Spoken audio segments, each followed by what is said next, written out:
Welcome friends, welcome back to the kitchen. Today I am going to continue my exploration of making cherry pop.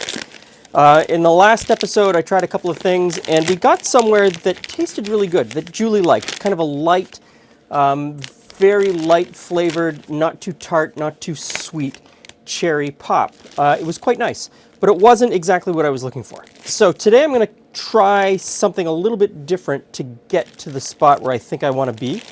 And that's the thing about these videos. This is just me noodling around in the kitchen, trying out different methods, and trying to figure out what I like and how I'm going to get there.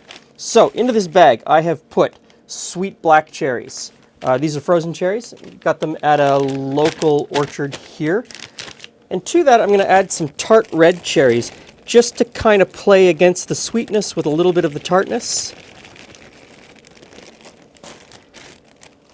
Next in, of course, is the sugar.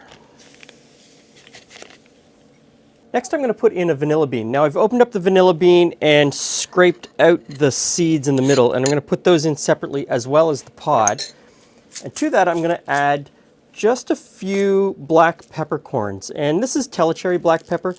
Tastes a little bit different than other black peppers, although it is the same plant. I think it's just grown in a different area and maybe let ripen a little bit longer. So I'm going to put in, I don't know, 6 or 8 black peppercorns. That should add just a little bit of depth of flavor. Not going to make it hot, just going to change it a little bit. Okay, now I'm going to vacuum seal this. Okay, now I'm going to let this macerate. And in order to speed that process up a little bit, I'm going to put it into an immersion cooker or sous vide. Generally, not something I really like doing. I've had a few of these machines. They never really seem to last very long. I do realize that I use them, when we were using them, I used them a lot more than people would at home. And often I find that using an immersion cooker is sort of a solution looking for a problem. But I think in this case, this might be helpful, it might be useful.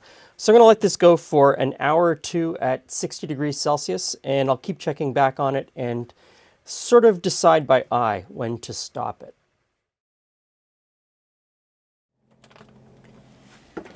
Okay, so it is actually a couple days later.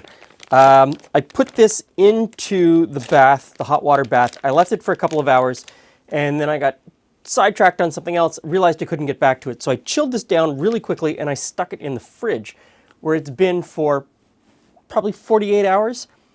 And I think that's probably a good thing, because look, I've got a lot of liquid in this container, and the cherries have broken down.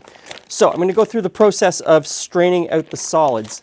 And you want to do this very carefully. You want to get as much of the solids out as possible, because any of those tiny little particles will lead to what's called a nucleation site, and that's what really promotes off-gassing in your pop. And essentially it just makes your pop go flat faster. So the first strain is through a fairly large mesh strainer, just to get the really big stuff. After I ran it through a metal sieve, I then lined the sieve with this coffee filter, Chemex coffee filter, and ran it through that, and I've got a really nice clear liquid. There's a little bit of sludge left in here. And I ended up with just shy of 1 liter of this cherry juice. So to that, I'm going to add some glycerin, about a tablespoon. And that glycerin is going to do 2 things. It's going to coat the inside of your mouth and hold the cherry flavor there just a little bit longer. It's also going to help with head retention. So when you pour it out into a glass, you're going to get a nice foamy head on top, and it's going to stick around for a while. And that foam on top is important because it holds some aromas that you can smell as you lift the glass to take a drink. Okay, I think we're ready to do an initial taste. Now, in between the last video and this video, I did a bunch of experiments in the background using the last syrup that we made. And I tried a bunch of different things in it. I put in almond essence, I put in some bitters to see what the bitters would taste like. A couple different kinds of bitters. The Peychaud's worked really nicely in it. I added vanilla and I added more cherry essence. I'm feeling really good about this one. I don't think I need to add much more to it, except for the phosphoric acid. So I'm going to put that in next. And so this is not actually full-on phosphoric acid. I played with the phosphoric acid and I can't quite get it right. It takes just such a minute amount that I'm having trouble with it. So I'm going to use acid phosphate, much easier to control. And I will link to it below. It's easy to buy. A friend of mine down in London makes it, and you can order that and he'll ship it out to you. So in with the acid phosphate. And then the water.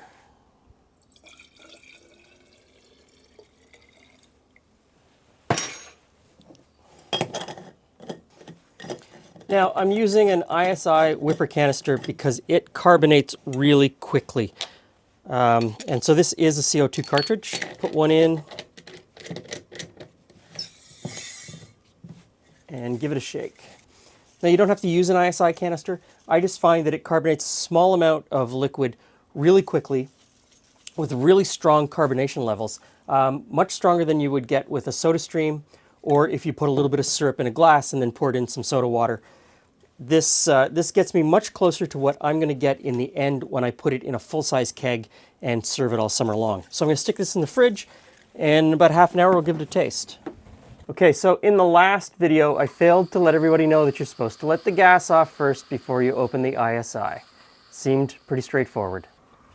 Now, the worst thing that's going to happen if you open this up under pressure is you might get wet, but nobody wants to get wet. So let the pressure off first. Hey friends, hey Glenn. And I did only use one CO2 cartridge this time because The last few have been very bubbly. very bubbly. And part of that bubbling is the glycerin that I use. So let's see. Oh, It's still very bubbly. Looks Look at that much color. more flavor. Not flavor.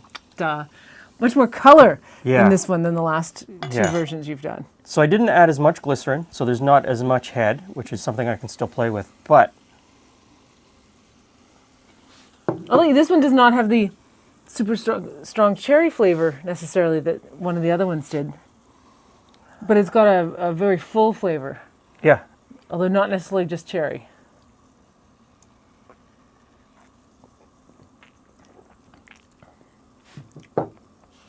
Much better than any of the others you've made. yeah.